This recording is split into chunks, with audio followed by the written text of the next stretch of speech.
This life is tearing me apart. This life is tearing me apart.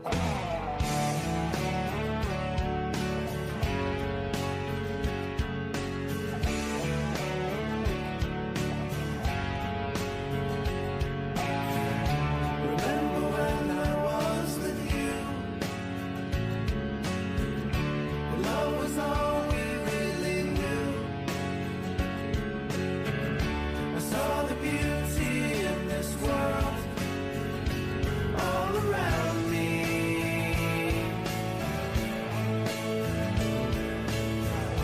And I've tried to understand. You know, I've done the best I can. I miss the love that once was there to guide me.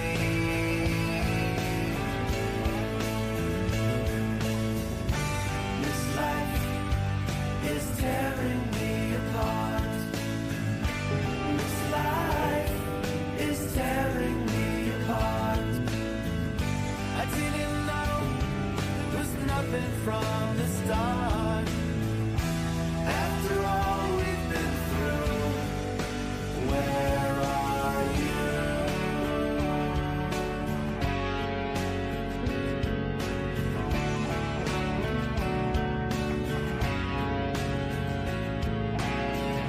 So now it's over, gone so fast. Still all these pictures of my past. I thought that love was meant to last forever.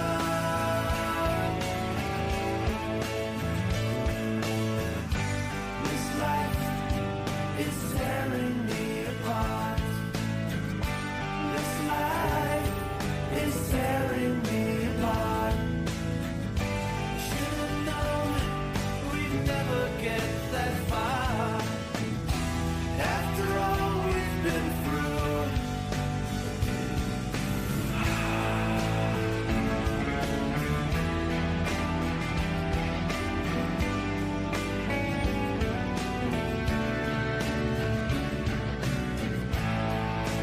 Falling down the way it used to be in the beginning.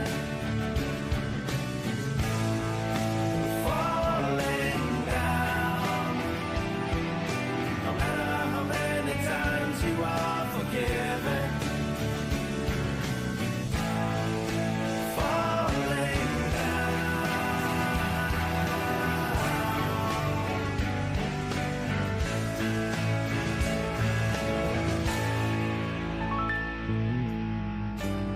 This life is tearing me apart. This life is tearing me apart.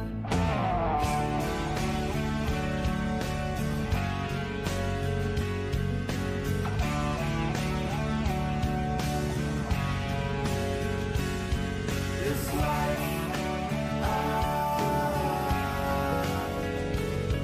this life, this life.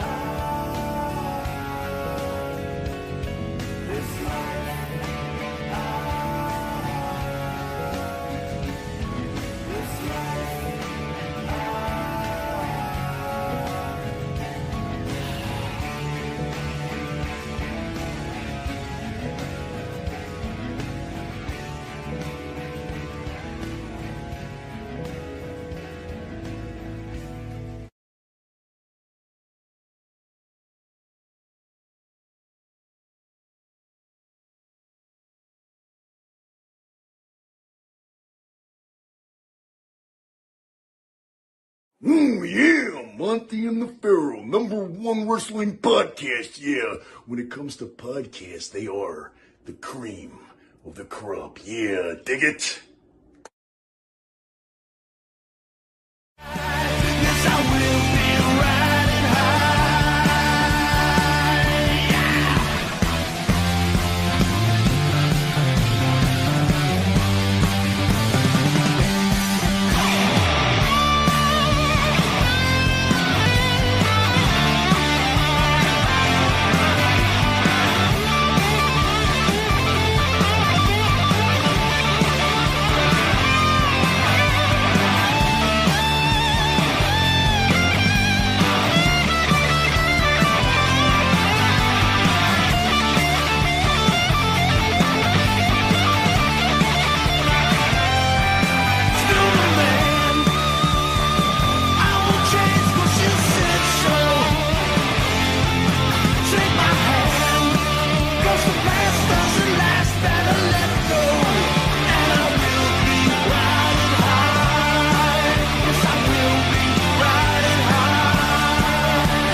All right, welcome to Long Island's #1 pro wrestling broadcast. Monty Nefaro, only seen here out of Indie Music TV in Ronkonkoma, Long Island. Here at Monty Nefaro, along with Indie Music Studio, we want to send our prayers out to the families of the victims who tragically lost their lives a few days ago in Boulder, Colorado. Our thoughts and prayers go out to those families. At the board, Matty Ice, how are you, my friend? What's going on? Doing amazing as always, and with the weather, doing even better. Isn't life better when it's warm? It is so much better, yeah. That's why when you get older, man, save your money, then you could go to Florida during the winter time, right? My parents are already planning to move down there. Genius. I got a base of operations. Genius. That's it, brother. Nice. Nice. You going to get a surfboard, Matt? Matty Ice on a board? Surfboard in Florida? Honestly, Yeah, why not? sounds like a What, fun they don't idea. have beaches? There's no such thing? I don't you think can they're only surf in surfing. California, right, I don't think Mike? there's surfing in Florida. There's no surfing in Florida? I don't What, too think many so. sharks? Not a lot of big waves out there or anything Oh, like that. wow. A lot of hurricanes and stuff. lot of hurricanes. Oh, yeah, that's Yeah, great. a lot Hey, of enjoy Florida, hurricanes. kid. And by the way, if you didn't know, that's the star of the show, Mr. Jimmy Farrow. Jimmy, how are you, my friend? Good, man. What's going on? Very excited to have UFC, we'll call him the UFC Godfather, Mark the Hammer Coleman. The godfather in the studio. of ground and pound. Yeah, without a doubt. Yes, sir. You were saying to me earlier he should have trademarked that. Yeah. Could have made himself tons of cash. Yeah, he'd be living in a castle. Like in a castle. I agree. Yeah. He blew that. Before we get to Mr. Coleman, I just wanted to cover a few things. Sure. You know, Sure. What do you got? WrestleMania's coming up in a couple of weeks. WrestleMania. Right. Hulk Hogan and Titus O'Neil were announced as hosting WrestleMania, and many fans are angry over the fact that the WWE is allowing Hulk Hogan to even be part of WrestleMania. In fact, Hall of Famer Mark Henry makes it clear that Hogan still has not apologized for his racial comments. You got any thoughts on that? Hey, well, I don't want to steal your thunder, but there was a statement that Hogan made years back, and he said eight years ago, at the time that he said this comment, he said, 8 years ago I used offensive language during a conversation. It was unacceptable for me to have used that offensive language. There's no excuse for it, and I apologize for having done it. Okay, so you asked me, Mark Henry says that Hogan has not apologized. I just read his apology. What do you want from this man at this point? What do you want from this man? I think maybe What do you want? I think maybe they want more. I don't know. More? What? Like what? Like, go away Hulk Hogan, cancel culture Hulk Hogan, and never come back ever again. Is that what we're getting at? Well, I don't like the. You asked me. Yeah, no, I don't like it. Listen, I don't necessarily I say enough disagree is with you. enough. What do you want from the man at this point? What do you want from the man? This country's becoming so upside down. Stop it. It's becoming so Yeah. upside down. Stop it. You've Look got, in the mirror and worry about your own turds in your own bowl. Well, Thank you. Well, use an athlete like Michael Vick, right? Who literally, Michael careful now. electrocuted dogs, drowned dogs. Is that all? Poked their eyes out. Oh, is that cut their all? ears off. Right. Strangled them. Are they naming streets after him currently? Absolutely. Oh, wow. They just gave him an award and awarded him with a multi-million-dollar contract with ESPN. Oh, I think of two letters, DS, double standard. What the frick, man? Ooh, treading on fragile grounds here. Is there something wrong with this country when we're upset with one something wrong with guy this country. over racial comments, but we're okay with another guy because he says he's sorry that he murdered hundreds of dogs, right? Right. Living beings. Right. Because he went to jail, did his You know what time. I would prefer, and I know that it'll never be done. How about we just leave them both alone and move on? No, fuck that. Worry I about don't want to your leave own- Michael Vick No, alone. I totally get it, but at the end of the day, I think we'd all be healthier if we stopped, well, some of us, obviously, if we stopped going nuts on a keyboard every day about other people's deficiencies. Well, we know we have our own. You understand, folks? Stop. Anyway, leave Hulk Hogan the F alone. And Titus O'Neil, what a combo, huh? That's interesting. You know why that's interesting. put together. What? You know why that that's I put don't. together. That I don't know. But they Come should, on. Really? Stop. What? Titus is what? He's African American, right? Is that why? Yeah. See, that doesn't occur to a weirdo like me. That's kind of no, but the Which reason what is they're getting trying back to. Don't worry about other things like this. But they're trying to protect Hogan by putting him with an African American Oh male, my right? lord, you might be right, Rabbit. Yeah, you might hello. be right. You know, if he's hiding in a stove, would I throw in a lit match? You might be right, That's Rabbit. right. Very good. I would Very like to good. thank the band that sings the theme song for Monty and the Farrow, our own Jimmy Farrow, along with his partner Bart Griggs, make the band Wisteria Thank you, Hall. sir. Wisteria Hall sings such great songs as In My Dreams, This Life, Not Far Behind. behind. Here Comes the Rain. You could find their music on Spotify, iTunes, and Reverb Nation, but we're asking the fans out there, go to the Wisteria Hall YouTube page, give them a little like, hit that like button, right, and give them a little subscribe button, show Wisteria Hall a little love. Thank you. Thank you. If you didn't notice, this is Monty Nefaro, Long Island's #1 pro wrestling broadcast. We can be seen on the Monty Nefaro YouTube page, the Monty Nefaro Facebook Live page, listened to on iHeartRadio, Spotify, Anchor. You can be seen on the Monty Nefaro Twitch TV page, also on New York Cable on Channel 115 every Tuesday from 7 to 7:30, where you will see the legend, the Hammer, Mark Coleman, in the reduced version of our show. It's condensed and abbreviated. Sorry. Why do you do that to me every week? Early rises on Channel 115, 6 a.m. to 6:30. For some reason, I don't think Mr. Coleman gets up that early, and neither do you, right? No. Yeah, so that's do I know. That's right. That's right. He's the man. But this is a good time for you on Channel 20 at 2 a.m. to 2:30, which on Fridays, right after the show, pretty much, you can catch yourself, and you guys can do the vampire lifestyle. Right, exactly. We'll be right back after these commercial break with the MMA UFC legend Mark the Hammer Coleman. And Nitro's Garage for all your automotive needs. Call 646-675-2349. That's 646-675-2349. For all your automotive needs, Nitro's Garage. Ask for Jack. The Monty and the Pharaoh Show is brought to you by... Because wine is your second favorite four-letter word. California wine, New York attitude. Good fucking wine. Yeah. Jeff Quest, graphics design, custom vinyl lettering, and all your art and video needs. 516-317-8204. That's for Jeff Quest, graphic design.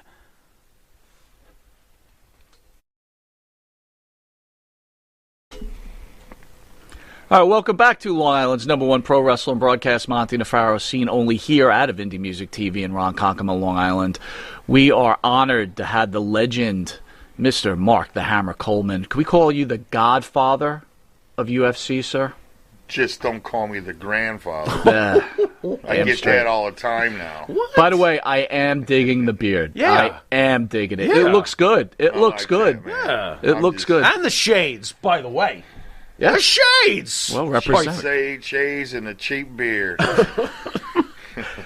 So before we have at it, do you want to weigh in this whole Hulk Hogan racism double standard? No, look, you guys do a great job over there. By the way, you're very smooth. Thank you, sir. Just saying, I enjoy listening to you guys. You guys are smooth, but I think I'm just going to stay out of that. I do know Mark Henry. I mean, he was on. He made the '92 Olympic team, weightlifting, and I was on the wrestling team. So we actually did hang out a little bit. There you go. Way back then. There you go. Well, again, this isn't against Mark Henry, right? Not at all. But, no. You know, and for me personally, I don't see color, but I do see double standard, and it is a problem with me, right? Again, I don't understand. I don't know. I don't know how you feel about animals, but I think, you know, racism and speciesism are on the same level, in my opinion, you know? So, I don't know. Well, you got to forgive both guys. Both guys need to apologize. Michael Vick and Hulk Hogan, they already did. Right. Yeah, let's move on. Yeah. Amen, brother. Yeah. How many times you gonna, come on? Right. It keeps coming back on the internet. That's the only reason we brought it up tonight on, for topic. So you look great. You came off would we call it a massive heart attack with last year? I don't know what's massive mean. I mean, massive, from what was explained to me, massive is any time you have more than an 80% blockage. 100% blockage. Oh, that's pretty. In your massive. artery, like it, Huh? When your arteries are blocked. My artery was blocked, stuffed to the gill. I didn't know I had one. I knew something wasn't right. It happened like at 7:00 at night, and I just thought it was going to go away. My arms weren't feeling right. Something just wasn't feeling right, and then about 2 a.m. I started getting a little bit concerned, and called my daughters, and they told me to get my ass to the hospital. And I thought I was going to go there. I thought they were going to run some tests on me, and they're going to send me back home. No, they went in there and took a look, and it was big old artery too, man. The biggest artery, and mine was bigger than most people's, and it was just stuffed. They tried to unclog it. And it was so stuffed they couldn't. So then they're gonna put me on blood thinners and come back and try it again in a month. But then the next morning, some of my levels went up, and they said we're gonna have to go back in and try it again. And then when they're in there trying to dig out the clot. Well, you're awake, and it's like it's giving you a heart attack. That's what it feels like. You're like, ah. And it was very, it was not comfortable and very stressful because I'm just sitting there praying that, and finally I heard the doctor say, "Oh yeah," something like that, meaning he got a little chunk out, and then he was able to get. He was able to get it all out, clear it all out, and they didn't have to put a stent in for some reason. I don't know, but they said my artery was so big they would have had to get a special stent, like a super stent. Yeah, yeah. But they didn't have to put one in, and just trying to live a little cleaner. Let me ask you this: you're a legitimate tough guy, right? Actually, a very scary guy too, man. I mean, tough, kick anyone's ass. After you have something like a heart attack, does that kind of like weigh on you, or like kind of feel, you kind of feel a little less than a man type of thing? Yeah. Yeah, for sure. I think it's been 3 months.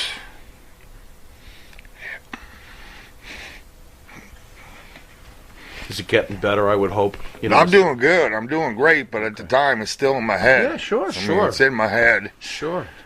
Sometimes I can feel chest pain and I get all freaked out, but it's a mortality check, man. It's got to be. Well, yeah, you nailed it. It's got to be hard. Does it make you feel less of a man? Yeah, kind of. Understood. Totally understand. And again, I'm a heart attack survivor myself. Yeah. We spoke about that before the show. Think about it a lot, don't you? I think about it all the time. First of all, I think about how lucky I am to be here on the earth.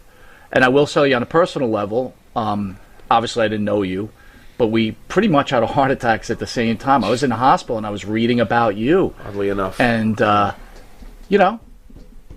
could almost say that you were an inspiration too, right? And meeting you, I feel like you're an inspiration. I just like your approach and the way you are as a human being. So God bless. I'm glad you're still with us. And again, I know how it feels. You don't feel like the same.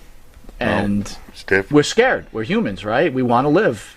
We got families to live for. But on a positive note, we're glad you're here on Long Island's #1 pro wrestling broadcast, and we're glad you shared with us, Farrell. All right, let's go back to the very beginning about you getting your start in MMA. If I can say this, just coming from studying up on you for the last at least couple of weeks, you got into this game at the age of 31. Yeah. I have to. While your timing historically is perfect, you are the first UFC champion. Your timing is perfect. Perfect timing. Did you ever wonder about what it would have been like to have been on that level in your 20s doing this? Because to me, it's like, man, I really wonder what it would have been like to have you doing that in a UFC level, like during your 20s. How does it get started with MMA for you? I was 31, but I was still in my prime. Absolutely. I was still a world-class wrestler. Absolutely. Almost made the 90. I made 92 Olympic team. Right. 96. I had beat Kurt Angle in 1995. I beat Kurt Angle.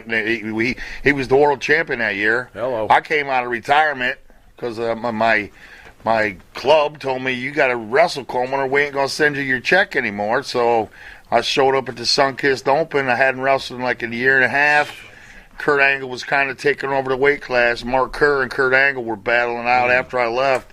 I was in my prime, and I blew it. I wasted those years. But, I went out there, and I beat Kurt Angle without hardly any training at all. And then, but what am I going to do, man? What am I going to do? I'm sitting there thinking, what am I going to do? There ain't no money in amateur wrestling, none.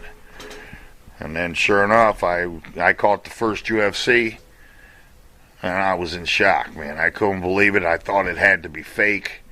I thought there's no way this can be a real sport, and if it is, why in the fuck am I allowed to cuss? Absolutely. Yeah. Why in the fuck did they wait so long to do this, man? It was the most beautiful thing I've ever seen, but something ain't right here. Right.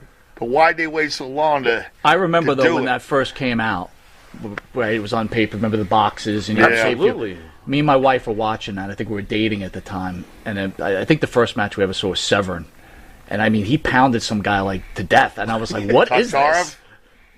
Oleg Taktarov, he almost killed that man. The Russian. Yes. Yeah, well, he likes to call himself the Godfather of ground and pound, but I'm like, no, Dan, you didn't do it like I did it. Right. I coined the phrase. Yes, you did.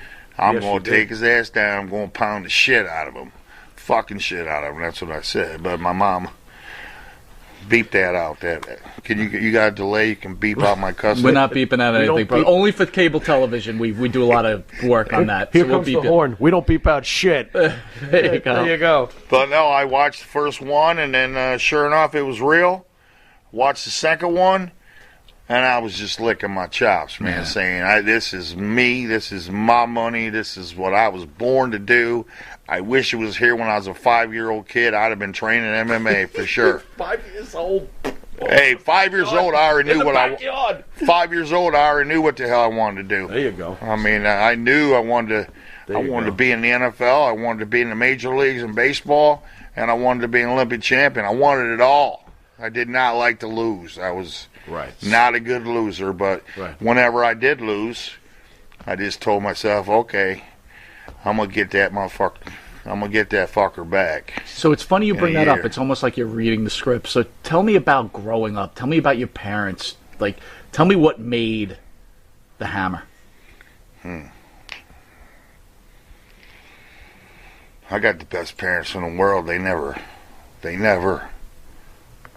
I mean, I can't say never, but it seems like they never missed one of my wrestling matches or one of my football games or one of my damn baseball games. Never. I mean, I'm over in Turkey in the World Championships, and we're poor. We're poor. When we don't have a lot of money, I look up in the stands and like, I didn't even know they were coming. How'd they get to Turkey? You know what I mean? How'd my mom and dad get there? And the Olympics, they made it to the Olympics. Got a little help.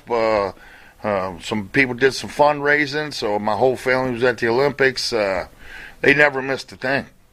And I don't know, man. I just knew I didn't like losing at nothing.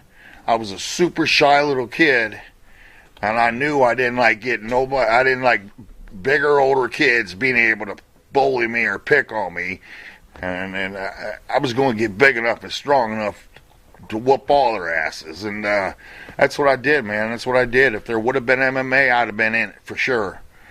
But I wanted to play in the major leagues, in the NFL, whatever. But even though there wasn't a sport, I still wanted to be the toughest man in the world.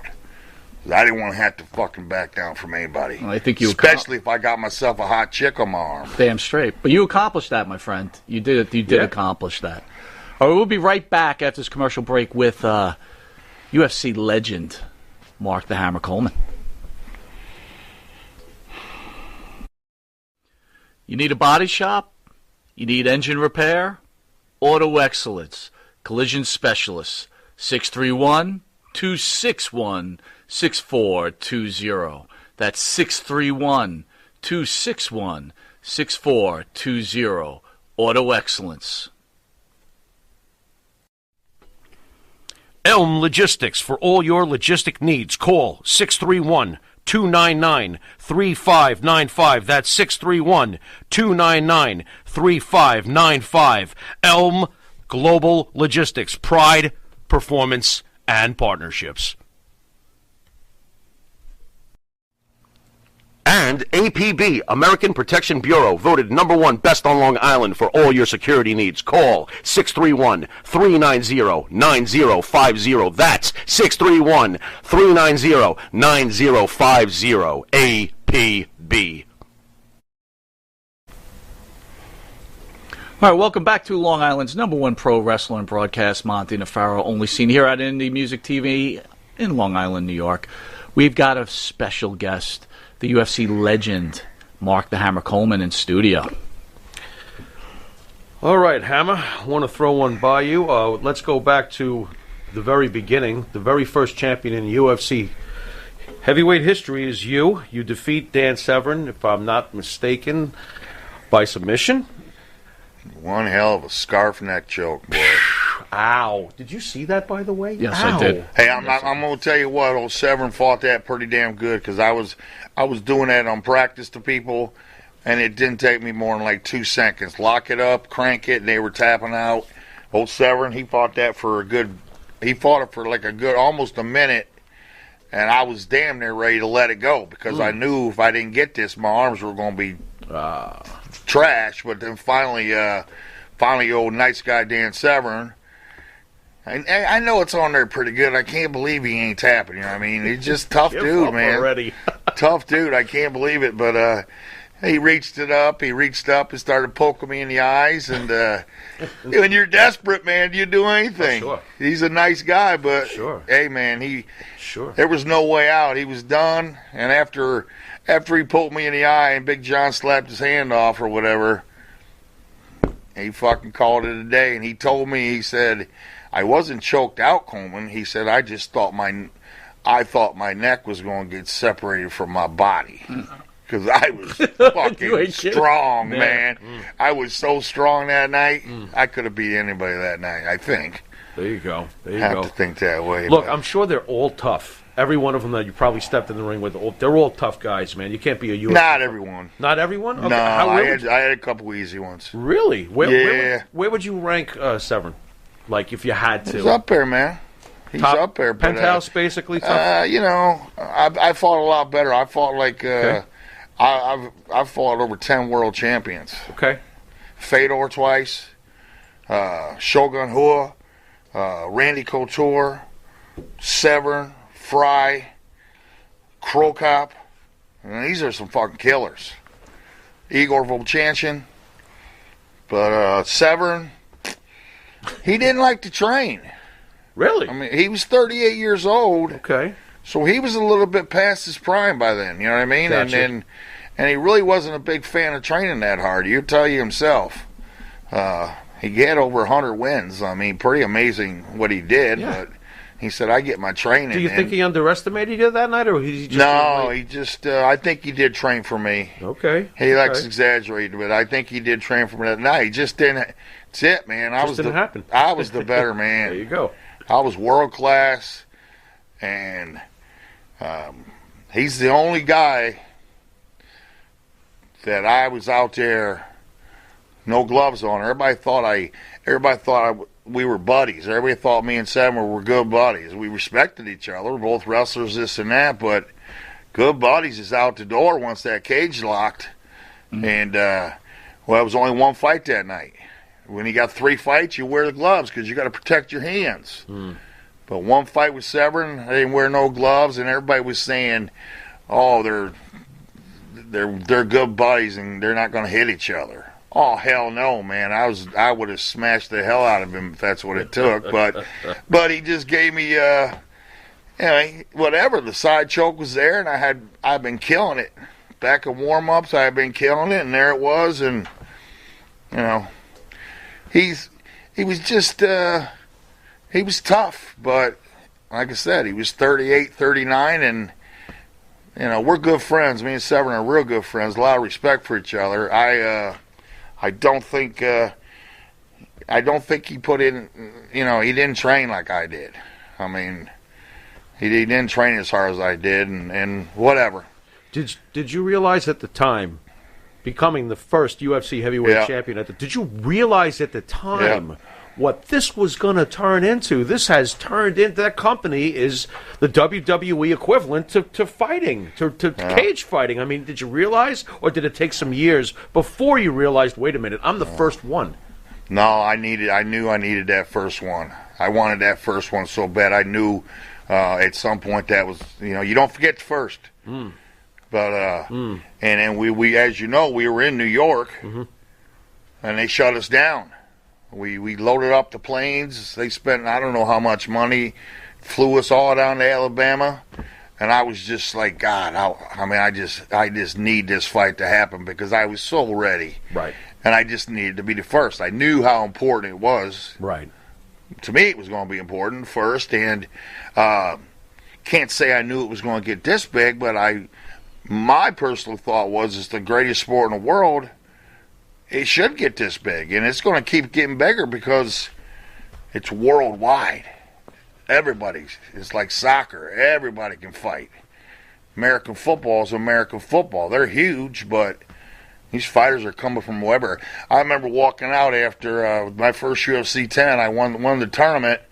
I remember walking out just kind of like in a dream saying, wow. First thing I said is, them Russians are coming, man. That's what I was thinking because the Russians are coming because I'm telling you, they was badasses in wrestling, man. They were so badass in wrestling, and that's what I was saying. Oh man, the Russians are coming. I got to get some wins in before they come. They were a problem in Rocky IV, so we kind of knew.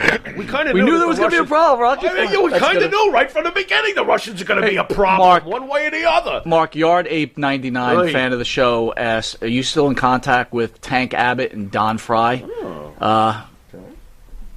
Well, yeah, I'd stay in touch with. I mean, not like I'm calling them up once a week and just chat for an hour, but no, we all just. How was that call? You call up? Hey man, remember when I beat your ass back 3 years ago? You still feel all right? Hey, Fry. I mean, he literally. He's the toughest man I ever fought. Not the best. He's awesome. Not the best. He's awesome. But I almost had to kill him. I believe it. No, I'm not kidding you. I mean, he was. I couldn't believe they wouldn't stop his fight, man. I believe it. But he was. But no, he was. Wasn't he willing to come out of the stands to fight you or something like that? I mean, what's the story with that? Well, that's. He was not happy. He was an angry man, and he did not like Mark Coleman just because I beat him. Right. I'd see him at a small show, and what's up, Don? He'd be like, yeah. But then finally, like about 3-4 years after it happened, he came up to me and he's like, oh, man, puts his hand out. He goes, hell, I can't hate you, Coleman. We're too fucking much alike. I said, yeah, we're a lot alike, Don. But the light bulb went off. He was so angry. He watched that fight every day for a couple years, and he says it just took years off his life. Wow. Well, let me ask you, when Dan was in studio, Dan said he didn't remember his wins. He just remembered his losses. Right. Are you the same way? I remember them both. Okay. Yeah. But in wrestling, in my amateur wrestling days, I can remember my losses a lot. A lot of my losses, I can remember those in detail. More so. Okay. But fighting, man, you got to remember the wins too. I mean, it's true. I mean, well, Dan's got 120 wins. How the fuck are you going to remember all that? That's pretty fun. You're right. Look, you look like you have a great relationship with your daughters. Can you tell me about your daughters at all? When I go on social media, it looks like what a nice relationship you have with your family.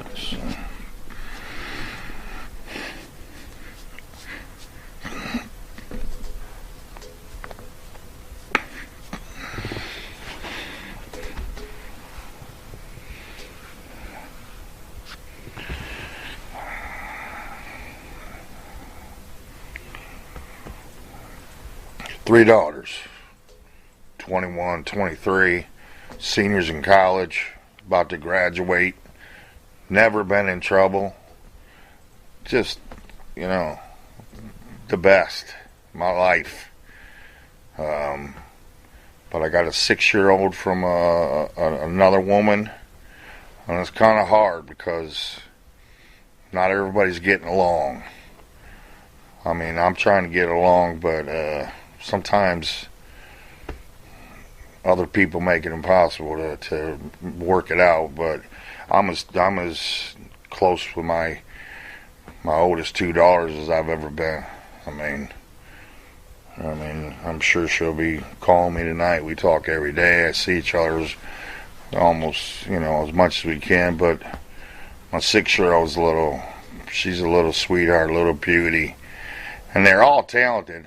My oldest daughter she could have been the UFC women's champion. She is that fucking badass, that freaking strong. She seems as strong as me she is an animal.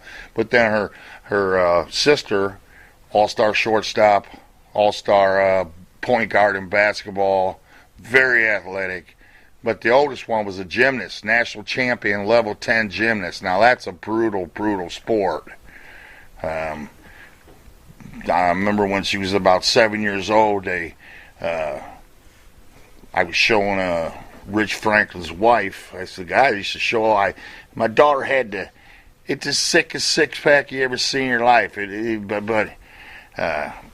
And somehow they got posted on the internet, and kind of took some heat for it because everybody was accusing me of abusing her, feeding her steroids, and abusing her. I'm like, no, my daughter does what she wants. She's a badass killer, and gymnastics is hard, man. It's a hard job, and she just had it. But then I can't never say never. They're only 21 and 23. Right. When they come back from college next year, I hold the pads for them. I wrestle with them. They're tough, but... Would you want them to get into that lifestyle? Nah, kind of. But they would have to commit to it, man. Right. It'd be pretty hard. Because they're just going to... you got a nurse. She needs to get in there and make some money. She's been busting her ass. Nursing is a very hard major. How hard was it being on the road back when they were little? Man, I couldn't stand leaving, man. I couldn't, and I didn't leave that much. I trained at home. Right. I should have been. If I could do it over again, I'd just go. Right. But I didn't trust anybody with my kids, so I didn't really have too many training camps. I had my own training camps. I was my own coach in Columbus, House State Wrestling Room, and I made it work, but. It could have been a lot better. I could have been a lot better, but I did pretty good. I did okay sometimes. So let me ask you a question. Your daughter comes home. She brings a boyfriend home. Is this guy shitting his pants when he realizes who the father is? Man. Dudes ain't scared of me. What? Get the fuck? I wouldn't even go on the same block. What are you talking about? Oh yeah. They might be... No.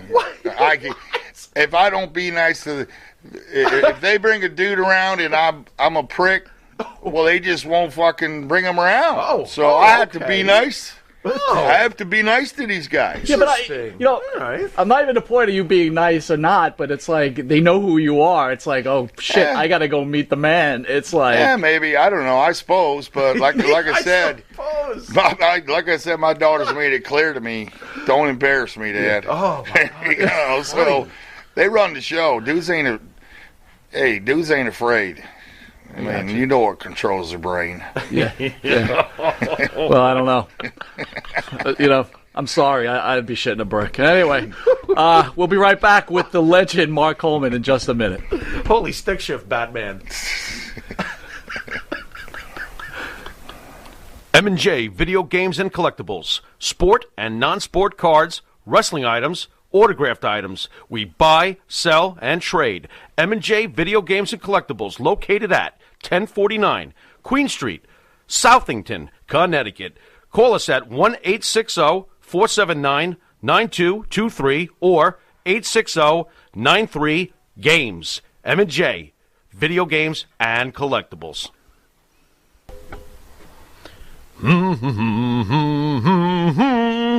Oh, what's up, Mike?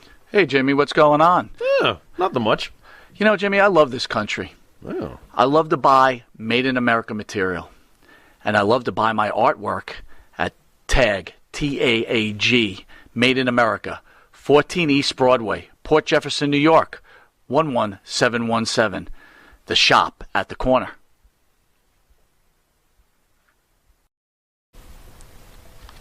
All right, welcome back to Long Island's #1 pro wrestling broadcast, Monty Nefaro, only seen here out of Indie Music TV, where we have our special guest, the legend, Mark the Hammer Coleman. Mark, what do you got next to you, man? Can you show the fans? What belt is that you got on the side over there? Right there it is. I mean, can they see it? Let me see. Can you see it? Bring it over you. There you go. Look at that, baby. UFC 10. UFC 10, man, I tell you what, I couldn't believe it. I just beat 3 dudes his ass one night. I almost had to kill the guy in the finals. And there ain't no cops coming. I'm not in no trouble. They gave me this big old belt. They gave me a $60,000 check, and the fans are loving me. I'm like, this is the coolest sport ever. It's the greatest. I just, but it's the greatest. But I just wish it would have started, like you said. I wish it would have started 20 years earlier. No, was Dana White in charge at that time when you first started? No, Bob Meyerowitz. Okay. He got the. I mean, he had. I mean, they had problems, man. We had struggles. Shows got canceled. John McCain, human cockfighting. They almost went under. I mean, they almost threw in the towel. But if that UFC, if we didn't get that, when I won the heavyweight championship, UFC 12, we had to fly from New York to Alabama. We didn't get in till 4 or 5 in the morning. Fight the next day. If that show didn't happen, it might have been all she wrote, man. Right. So Right. they had to spend a lot of money. Bob Meyerowitz spent a lot of money getting this shit going. So let me ask you this: in your prime, Lesnar in his prime, Yeah, could you beat Lesnar? I think so. What the hell? Yeah. There you go. Ground and pound them. Ground and pound Lesnar. Get down, Brock. Boom, boom, boom, boom, boom, boom. It's a ding. Why not? I'm not saying it'd been easy, but that's a bad dude. But Yeah. of course I'm going to bet on myself in my freaking prime. Right. I mean, Just out of curiosity, because I am curious about stuff. Where do you put Brock? I've had arguments with UFC fans that say Brock Lesnar doesn't deserve any credit for what he did with UFC or his impact on UFC or his history or what. What do you think about? What is your opinion on Brock Lesnar's UFC people career? are jealous or something. That man, what? I that don't get it. man, that man brought all kinds of attention to the damn sport. Right. That's simple. Big, giant, monster, badass, savage killer. Preach. Yeah. But sometimes he got a little tired. There you go. Well, There you go. No, but he was dangerous, man. He was so strong, so big, so powerful. His hands were like, makes that thing look like a baby's hand. His hands were the biggest hands I've ever seen, man. Huge. You get hit with that. But he did pretty good, but he didn't have enough time to dedicate to it. He was doing the pro wrestling thing, so he had to do a little bit of everything. But if he would have committed to MMA, who knows how far he could have went. But he did fine, man. He did great.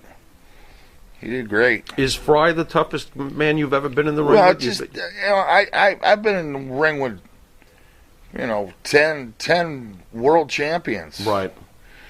So they're all tough. Absolutely. But I'm saying, literally, I was really UFC 10, third fight of the night. My hands were the only thing on my body hurting. That's a good problem to have. yeah, for sure. You ain't My hands were killing me, man. If I wanted, that. I wasn't going to wear the gloves. Thankfully, I listened to somebody for once. My coach, he begged me to leave the gloves on. After the first fight, it only lasted 2 minutes, but I came back and said, these gloves are getting in the way. Yeah. He's like, you got to keep them on. Luckily, I did because I fought Gary Goodrich the second fight, and that dude's head's hard. I had to hit him about 50 times before he threw it in. But then, we got to the finals, and it was just ground and pound for 11 minutes, 40-some seconds. And I'm looking at this dude's eyes, and they're pretty much swelled shut. And I'm just like, gosh damn, this is crazy what I get myself into. Because I was getting tired. It was a lot of work. 11 minutes, so I was getting tired, and I was kind of like thinking, man, this dude, maybe he's going to reverse the situation on me, you know what I mean? But he was, His hands, he was on his back defending himself still. I'm throwing headbutts right in his face. Bam, just solid headbutts. Legal. Boom, smashing him. And it got to the point where his hands started, they were up here defending, then they were getting down here. And it got to the point where I'm looking out the corner of my eye at Big John saying, you going to stop this thing or what? And then all of a sudden, okay. Bam! Just throw another headbutt, and then finally, Big John stopped it. But, man, he was tough. Fry's tough. You seen his fight with Takayama? That was legendary. Oh my God! Yeah. Yeah. That's the most brutal thing. I think that's the most brutal fight I've seen. I'm not sure. It's up there. Let's put it that way. That's rarefied air brutality. Yeah. I think they might have agreed. I'm not saying it was a work or nothing, but I'm saying I think these two might have agreed, okay, let's just go out here and kill each other. And fucking hit each other and see who goes down. Oh, my God. It's beautiful, man. It's Haymaker City. It really was. Punch, but that's a famous fight, boy. Did you realize at the time when you first were getting into this that you were a pioneer? Did you realize your style was going to be copied till the end of time, basically? Because when I see everybody today, those elements come from you. Well, I knew wrestlers were badasses. We always carried a chip on our shoulder. I don't care if you got a 118-pounder or a heavyweight. They all thought they were, put a couple beers in them, and we all thought we were big guys, But tough. I knew wrestling.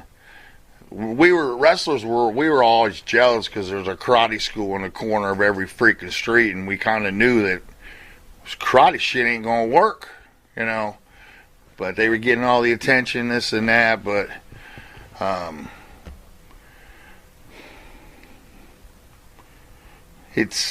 I like the ground and pound. I don't like the lay and pray. So a lot of wrestlers came in there, and it just wasn't for them. I made it look so easy that everybody and their mother thought they could do it. Well, as we find out, a lot of wrestlers can. A lot of them can't. Just because you can wrestle don't mean you... To me, it kind of changed the sport, right? Because I remember in the beginning, right, the Gracies, a lot of those matches were just tie-ups that were just were going nowhere. And I'm like, I don't know how this is going to work. But, I think guys like you and Severn, changed the sport, I think. Yeah. Well, everybody did a little bit. Everybody added to it. So you kept yourself in great shape. Would I be out of line to say that you were on HGH or steroids at some point in your career? You're fucking out of line. I can't believe you just asked me that. I'm getting out of here. Really? Hey, listen. I'm going. If you want to beat my ass, you got to take care of him first. No. Give me time to run out of here. You need to take care of me at all. I'm like a toothpick in the wind. I answered the question right there. I just answered it good enough. There you go. Well, do you think it gets a bad rap, though? A lot of people blame steroids and HGH for a lot of problems. It depends on the person. I've seen a lot of documentaries where it's actually helped people tremendously. Depends on the person. Do you have any thoughts on that? HGH? Yeah. I don't know enough about it, but it's certainly they call it the wonder drug. I mean, it has benefits, and testosterone, TRT. I think if you use it in that moderation, I think it can be very beneficial. But when you abuse anything, it's going to possibly cause problems. So, yeah, look at these bodybuilders. Of course, they're on it. Mr. Olympia, sick looking dudes, man, just freakish. Well, a lot of them die young though, but you kind of gotta take that chance to be the best. You want to be the best, I knew that when I was my age, I knew I was going to be walking crooked. I've had, 4 hip replacements, neck surgery, knee surgery, probably need some back surgery, but when I was a little kid, I looked at my heroes and I said, they all walk a little funky, you know what I mean? A little crooked. So I'm going to be walking crooked, because if you ain't walking crooked, you probably sucked. Look, if you ain't walking crooked, you just gave up the takedown and got pinned, you know what I mean? I didn't give shit up. Yeah. I fought it, but I'm doing all right. I ain't ain't complaining. I just wish I would have worked harder, actually, a lot harder. Was the lifestyle like being a rock star in some ways? I mean, I'm sure the temptations behind the scenes had to be ridiculous for you. Hey, coming from the wrestling background, we never got a dime. We never got any fans. The only fans were there was your mom and dad. Wrestlers just didn't get nothing. We was doing it to be the best, man. Get that gold, that fake gold medal. It ain't even gold. It's fake.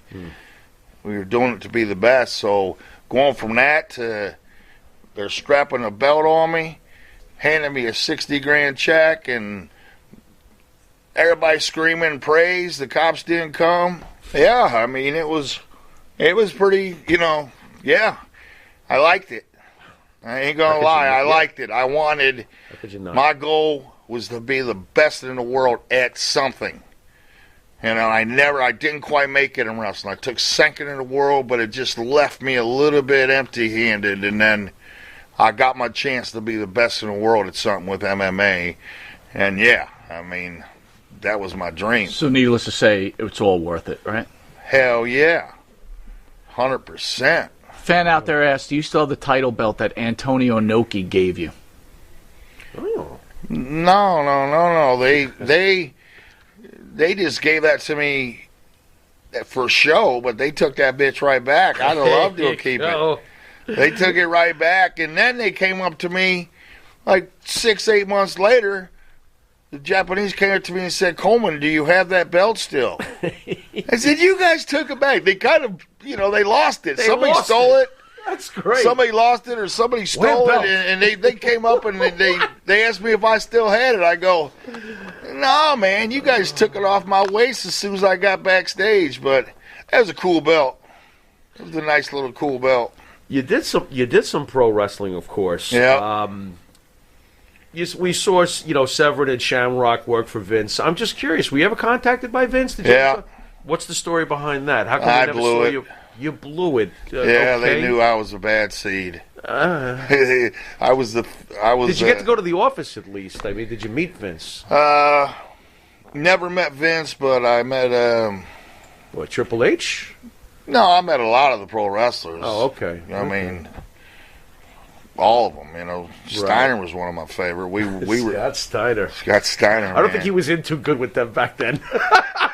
Well, what happened is they hired Shamrock first, right? Yeah. Right. And then they hired Severn. Right. And then they hired Tank Abbott. Right. Well, 2 flops, pretty much. Mm-hmm. Severn didn't get over, did he? No. Severn didn't get over, and Tank Abbott was so bad. Right. They paid him a 3-year guaranteed contract. He didn't have to do nothing. It was rough. Yeah. But I was kind of next to the line because I was the champion. I was kind of next in line, and I'm pretty sure I would have killed it. I mean, I would have.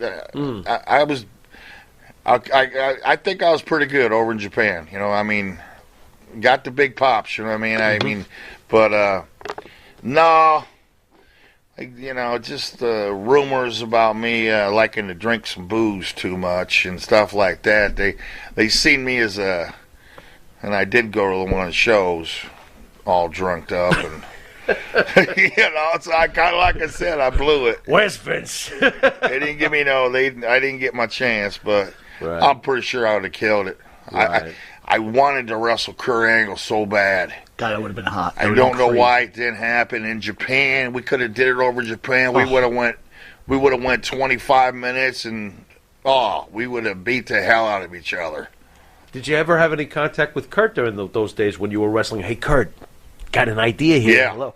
What did Kurt think about it? Well, they came close. I mean, Kurt, there's going to be the 4 Horsemen or whatever they was going to call us. Kurt, myself was in the play, and I can't remember, or maybe a Don Fry, and oh my God, that would have been incredible. Yeah, well, we were gonna be the badasses, but it just it didn't come to fruition, man. And like I said, I kind of just blew it that one night. I got a little too hammered. So, Mark, let me ask you about that. When does the drinking spiral out of control? Like, what happens? Like, how does it creep up on you?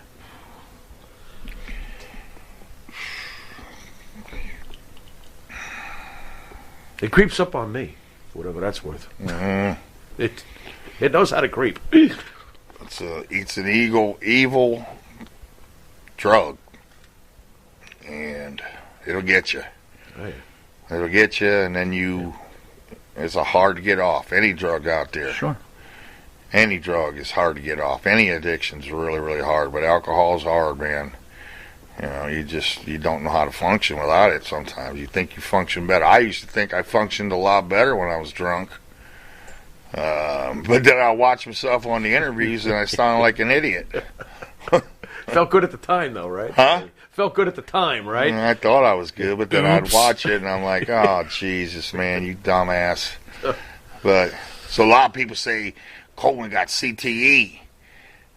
No, I was drunk. You know, because I talking slow, slurring, talking slow. Oh, this guy took too many shots to the head. I really didn't take that many shots to the head. I didn't, compared to most people, I took hardly none. Took some, but not very many. Not very many, so I don't think I got CTE. A lot of people look up to you, right? And we all have problems in life. Do you have any advice for people that maybe are struggling with alcoholism that you could recommend? Like, give some words. You gotta be ready to commit.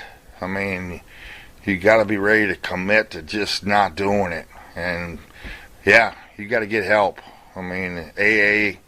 I've been to AA meetings. Pretty cool.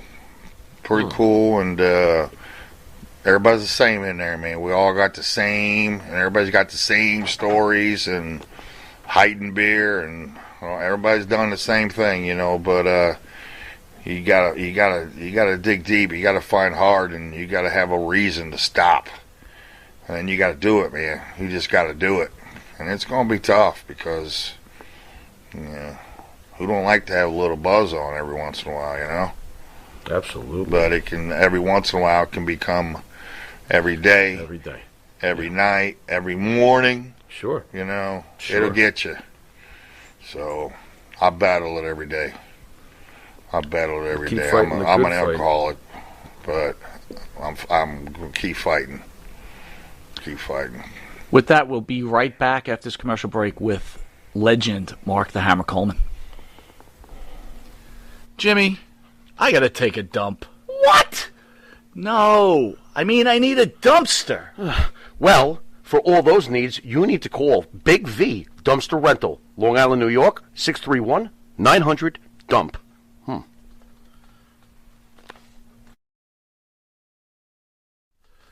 You want to star in your own success? Call QuickCast. www.quickcast.com. 866-7-CAST-NOW. That's 866-7-CAST-NOW. QuickCast. Star in your own success. That's right, folks. Canine Corral. For all your dog daycare and overnight care, call 631-549-1544. That's 631-549-1544.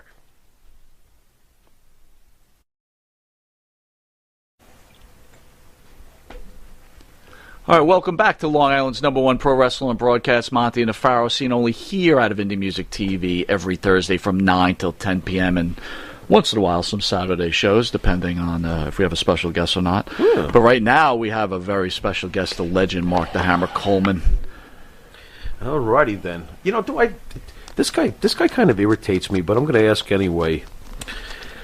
Did Joe Rogan try to take liberties on that little snippet we've all seen? The millions and millions of folks have seen. Did he try to take any liberties there? When he, did he catch you off guard or something? Because he clearly got thrown all the way to Paramus after that. But I'm just curious. Were you like, did that thing go viral?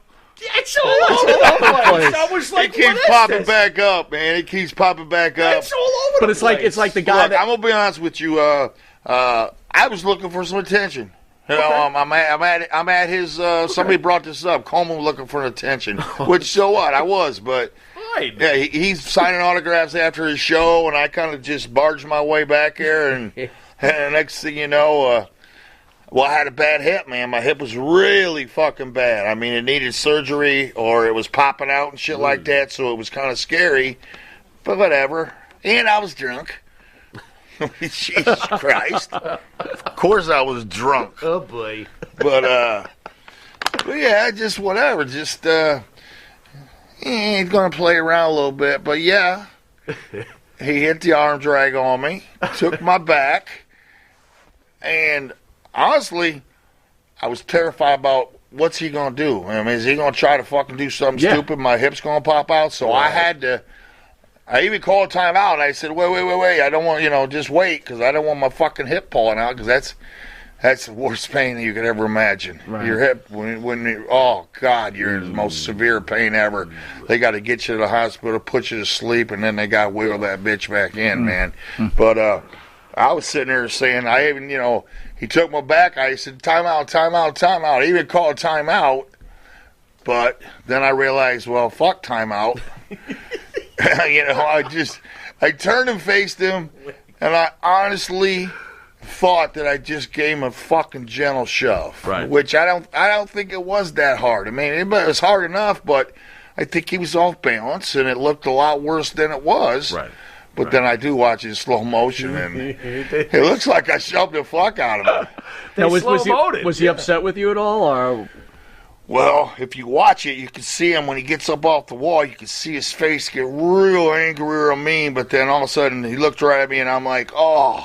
I was immediately saying, sorry. Right. Sorry. And then he came in, and we hugged it out. But I thought he was going to be pissed. I heard he was pissed. But then, then I heard through the grapevine that, he wasn't pissed. He was actually, he just couldn't.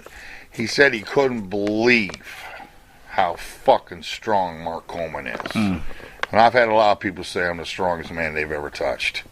Lots of people. So I'm not surprised. But, he got his fans, boy, they get all over me, man.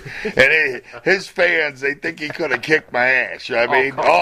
Mark Coleman's so lucky he didn't. What if he would have threw a fucking spinning back kick? I'm like, well, that wouldn't have been too smart. I mean, what are you talking about? They act like they act like he could take me down with one kick. You know what I mean? I said, dude, you guys ever see Maurice Smith hit me 50 times? I didn't go down, Wow. But, we're good. 50 times. Oh, God, he beat the hell out of me, man. Times. Ow. He beat the hell out of my legs, man. It was so fucking pain. But, no, I mean, me and Joe are good. We're good. I apologized to him. I mean, I literally didn't mean to do it. And did you ever go on Rogan's show? No, I'll get on there someday. Okay. Now that he's on, I don't know about this new thing. I mean, they got new rules, right, on whatever he's doing now. A lot more political. Yeah, I'm not sure. Okay. Yeah, well, he got the $100 million deal, but he's got rules to follow now. Interesting. Okay. But no, I'll get on there. I'm just not in no hurry. I'm not in no hurry to do anything anymore. Fucking slow. Well, so much for this. What can we look forward to seeing you in the future? Fuck that. I'm just chilling out. What is there anything down the road with the pandemic coming up for you, or you just playing it by ear? Pandemic hit a lot of people hard, man. Financially, it hit me hard. It couldn't come at the worst time. The Arnold Classic in Columbus is last March, and that's right when they started shutting shit down. Right. And March is a big month for me, man. I had like 8 or 9 appearances lined up for that. Matt Brown was fighting at the end of the month, which I'm going to get compensated for helping him train, and a couple other appearances, and it's just gone, man. And I needed to get back up, so because fortunately, I mean, everybody says, Dana White, the UFC owes all us old motherfuckers, He don't owe me shit, man, really. He don't owe me nothing. There we go. He don't owe me nothing. I got it. I mean, fuck, I'm here right now. What the heck? There you go. I can make money, plenty of ways I can make money. Just got to listen to Dan Severn more. He's my counselor. God damn it, boy. He's smart. He's so damn smart. He's the biggest hustler in the world. He'll do anything for $200. Yeah. Real quick, thoughts on Dana White while we got you here. I mean, is this Vince McMahon or what? I mean, as far as the business, what he's done for the UFC. Yeah, he's thoughts badass, man. Dana White is badass. I've always admired his work. This guy gets it done. He does. It's a lot of work, man. He don't get much sleep, I would imagine. How is he towards you behind the scenes? What's your relationship, if I can ask? Because I have no idea. Fine. Good? Fine. Good? Like, nothing but respect. He gives me all kinds of respect, and when I see him nowadays, he just treats me fine. As he should. He likes to call people dumb, though. Okay. He called me a dumbass a few times, but I have to admit, he's right. Oh, you got me. Would you consider Ronda Rousey the most important thing that ever happened to UFC? No. I agree with that. No. Not beating Big rough time. Ronda, but... It was big time. She was big time. Big time, but... Absolutely. And I can't say what was bigger, so maybe she is, but I just immediately my first thought was no. And not that I don't like her or anything that, but I just there had to be something bigger than that. Hey, can we do this with him? What is the Hammer's Mount Rushmore of UFC fighters? You got 4, like Mount Rushmore. You got 4 fighters that in your opinion, best represent the history of UFC. Who are you putting up there? Who are the 4 guys? Bones Jones. Okay. Khabib. Okay.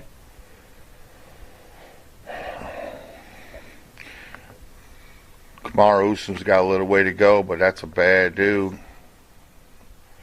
I don't want to leave nobody out. I tell you what, Randy Couture was a fucking legend, man. Oh, my God. He won the belt back a couple times. I mean, he don't get enough because he's kind of banned. You don't hear enough about him because him and Dana White got the issues, but man, that dude was badass. What he did. Like Fedor. Fedor for 10 years, man, nobody touched him. So I could keep going. I'm just going to leave it at that. Mm-hmm. Stipe, that's a bad dude. We'll see what happens here. Ngannou, man, this is wow, I can't imagine the nerves that are going to be going through people's body that night. Stipe and Ngannou, that's a big fight. Everybody's talking about that one. They're going to get some buys on that. I can't wait till crowds start coming back to these events, man. Get life back to normal. With that, we want to thank you for joining the show. Absolutely. Great interview. Great human being. Thank you very Thank very you. much. You guys are awesome. Thank brother. you. You too, You guys man. are awesome. Thank you. You've been watching Long Island's #1 pro wrestler broadcast, Monty Nefaro, seen here only out of Indie Music TV. You can catch us on the Monty Nefaro YouTube page, the Monty Nefaro Facebook Live page. Listen to us on iHeartRadio, Spotify, Anchor, and catch us on New York Cable Television on Channel 115 every Tuesday from 7 to 7:30, Saturday 6:30 to 7 a.m., and Channel 20 from 1:30 to 2 a.m. Real quick little announcement. One of our sponsors, Tag, who just joined on with us, on May 23rd, they'll be having a special event with Mr. USA Tony Atlas. Sweet. And Monty DeFaro will be there to help them along. So, any parting words, Mr. Farrow? I just want to thank the Hammer once again for coming down here and for igniting what I know is going to turn into many months of researching and continuing to fall further in love with the UFC. So thank you for that. You see what you've done now? created Now a I got to monster. listen to this guy every guys. day and be like, you know what happened here. Now I'll be screaming for Liddell. I'll be screaming for, all these other guys. I would have liked to have seen him in Shamrock, but we don't have any more time for this. Anyway. I would. That's the one fight I really would. That's the one fight that I wish I would have got. Me and Shamrock. What would have happened? Prediction. Ah, man, I'm gonna beat his ass. Hey, listen, Tyson and Holyfield are It going to ain't fight. No, they're not. The Holyfield. I'm gonna beat his ass. I mean, he's a big, strong, badass dude, but I'm just a better wrestler. I would have got him down. And hey, there's always a risk. He's pretty damn good with them submissions, but I'm gonna have to bet on myself again. There you go. I always bet on myself if I'm prepared, and I think I would have ground and pounded old Shamrock. Yeah. Well, We did spar one time. Me and Shamrock did spar one time in the gym, like 4 rounds. How'd that go? Ow. Put him on Queer Street. Well, you had a better way to cut out than that. Once again, thank you, Mark, for joining us. We'll be back Sunday at 10 a.m. with WWE superstar Queer Street. Gangrel. Thank you, Mark Coleman. Is that bad to say queer? No. No. Okay. No. Later.